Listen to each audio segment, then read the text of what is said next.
Good morning, Faith family. A few weeks ago, I sat down to write a blog with a theme of resolution, fresh starts, etc. And I felt like I just kept seeing a lot of posts putting 2020 down and stating that 2021 owed it to us to be better. I didn't necessarily agree with that. It wasn't like the world just sat back innocently and watched 2020 happen to us. Actions have consequences. 2020 was the byproduct of these actions, or as I stated in my blog, it was the harvest that we had to reap because of the ugly seeds we'd been sowing. This led my thinking to a garden.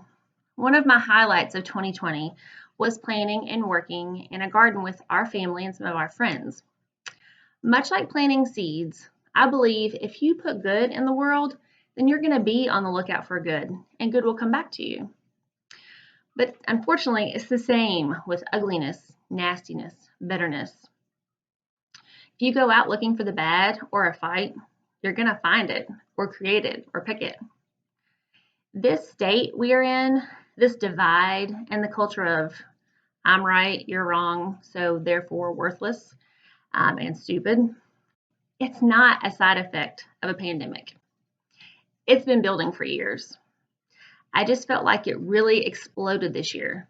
Again, much like our garden this summer. We would take turns weeding twice a week, and I would go up to the garden and it would look like a bunch of weeds just appeared overnight.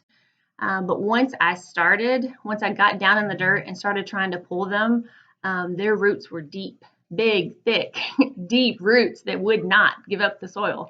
And you just about kill yourself trying to pull them out. But it was necessary. On the other hand, it was the same for the good stuff. We planted those seeds and we nurtured them, we watered them, and we couldn't just walk away. We couldn't just drop a seed in the ground and be like, I'm done, where's my food? We had to work hard for our harvest. It was early mornings. It was sometimes hours spent harvesting, cleaning, prepping, digging for our food. This reminded me of one time I took Cooper up there and he was my helper with the potatoes and we spent hours. But the joy he saw in digging, Mom, here's another one. Mom, here's another one. It was such hard work, but it was such a great joy to reap that harvest of potatoes, to feel good about our actions and our reward. So I can admit to you that I wrote this blog on December 31st. I didn't really know at the time what January was going to offer us. And I can admit it hasn't been the best start, but that's okay. Call me optimistic, but I think that there's always time for a second chance. It's never too late to do the right thing. If you want to look at some redemption stories, just open the Bible. It's full of them.